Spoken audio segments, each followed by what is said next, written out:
প্রথমে আমরা Photoshop open করব। তারপর আমরা একটা পেজ নিব। পেজ নিয়ে তারপর আমরা এখানে যে ইয়েটা আছে এখানে কালার আমরা সলিড কালার দিয়ে দিব। এই যে সলিড কালার দিয়ে দিলাম। তারপর ওকে। তারপর ফিল্টারে যাব। ফিল্টারে গিয়ে আমরা ফিল্টার গ্যালারিতে যাব। এখানে ওকে করে দিব। তারপর আমরা এখানে ফিল্টার থেকে না ওই যে আপনার একবার এসএসসি যেটা আছে ওইটা ইয়ে করব। একটু কম্পানি করে নিয়ে দিব। আপনার তারপর একটু কনভার্ট করে নিয়ে এটা ওকে করে দিব। আর পরে আমরা একটা ফটো নিব। আমাদের যে ফটোটা চাচ্ছি ওই ফটোটা নিব। ওই ফটোটা নিয়ে ওই যেটা আমরা পেজটা বানাইছি ওটাতে নিয়ে এইভাবে রাখবো। রাখার পর মিড বরাবর বা যেকোনোভাবে রাখলেই হবে। তারপর আমরা এখানে আমরা এইটার ফটোকে আমরা ফ্লিপ করে দিব। ফ্লিপ করে এটাকে ঘুরায় ফেলবো। ঘুরিয়ে তারপর আমরা চলে যাব ফিল্টারে। ফিল্টার থেকে আমরা ক্যামেরা র ফিল্টারে যাব। তারপর এখান থেকে আমরা প্রথমে এটা কালারে যাব। কালারে গিয়ে স্যাচুরেশন বাড়িয়ে একটু কমিয়ে দেব। এটা পুরোটাই কমিয়ে দিলে সাদা কালো হয়ে যাবে। তারপর ডিটেইলে গিয়ে আমরা কিছু শার্পনিং বাড়িয়ে দিব। পুরো শার্প করে দিব।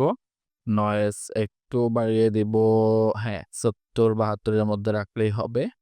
তারপর আমরা চলে যাব এখানে ইফেক্টসে। ইফেক্টসে গিয়ে একটু টেক্সচার একটু বাড়িয়ে দিব। এটা প্রয়োজন মতো। তারপর ওকে করে দিব। এই যে দেখবেন আমাদের ফটোটা সাদা কালো হয়ে যাচ্ছে আর কিছু ক্লিয়ার হয়ে যাবে। তারপর আমরা এখান থেকে আমরা যাব হচ্ছে আবার সাবজেক্টে। এখানে সিলেক্টে গিয়ে তারপর সাবজেক্টে গেলে এই যে ফটোটা সিলেক্টেড আছে এটা সাবজেক্ট করে নেবে আলাদা এইভাবে। তারপর আমরা এখানে লেয়ার মাস্কে ক্লিক করব। এখানে দেখেন আরেকটা লেয়ার তৈরি হয়ে গেছে। এইটা লেয়ার তৈরি হয়ে যাওয়ার পর এখন আমরা যাব হচ্ছে টেক্সে। টেক্সে গিয়ে আমরা লিখবো আমাদের নাম লিখতে পারি বা যেকোনো ব্র্যান্ডের নাম লিখবেন। কোনো সমস্যা নেই। এখানে লিখে তারপর যে লেখাটা লিখতে যাচ্ছেন ফন্ট এটা আপনার চয়েস মতো দিয়ে দিবেন। তারপর এখানে আপনার নাম লিখবো। এটা ছোট হাতের অক্ষরেও লিখতে পারেন। তারপর চাইলে বড় হাতের অক্ষরেও লিখতে পারেন। যেমন আমরা এখানে ছোট হাতের অক্ষরে লিখলাম এরকম আসবে। তারপর আমরা দেখি এটা বড় হাতের অক্ষরে লিখি তাও হবে, কোনো সমস্যা নাই। এই যে আমরা এটা বড় হাতের অক্ষর করে দিব। এটা বড় হাতের অক্ষর করে দিলে এই যে আমি আমার নিজের নামটাই লিখতেছি। কোনো ইয়ে নাই। তারপর এটাকে আমরা ঘোরাবো। ঠিক আছে? এটা ধরে ঘোরাবো। এখানে শিফটে ধরে ঘোরালে সোজাসুজি ঘুরবে। আর যদি আমরা একটু বাঁকা রাখতে চাই তাও পারবো, কোনো সমস্যা নাই।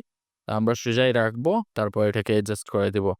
অ্যাডজাস্ট করে দিলে এখানে একটু করিয়ে দেই। আরেকটু এখানে আমরা শিফটে ধরে এখানে ফটোশপের মধ্যে শিফটে ধরলে আমরা যেকোনোভাবে এটাকে ছোট বড় করতে পারবো। এই যে শিফটে ধরে আমরা ছোট বড় করতেছি। ছোট বড় করলাম। কালার ওইটা ম্যাটার করবে না। কালার পরে ম্যাটার করবে। তারপর আমরা এখানে আবার ওই লেয়ারটাতে যাব। যে লেয়ারটা আমরা ইয়ে করছি ওই লেয়ারটাতে যাব। লেয়ারে গিয়ে আমরা এই লেয়ারটাকে কন্ট্রোল জে চেপে ধরে আমরা কপি করে তারপর এটাকে আমরা ওই লেখার টেক্সটের উপরে নিয়ে যাব। ঠিক আছে? ধরে উপরে নিয়ে যাব। উপরে নিয়ে তারপর আমরা নিচেরটাকে আমরা কি করব? কনভার্ট টু স্মার্ট অবজেক্ট করে দিব। তারপর এখানে আবার লেয়ার মাস্ক করে দিব। ঠিক আছে? আর উপরেরটাকে আমরা ক্রিয়েট ক্লিপিং মাস্ক দিয়ে দিব। ঠিক আছে?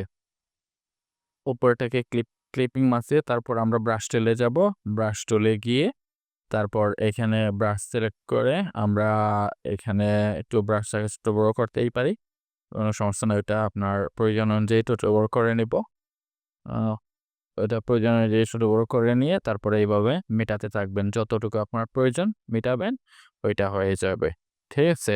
তারপর এখানে মেটানোর পর আমরা এখানে দেখতেছেন একটু ভাসতেছে। ঠিক আছে? লেখাটা আমাদের ভাসতেছে।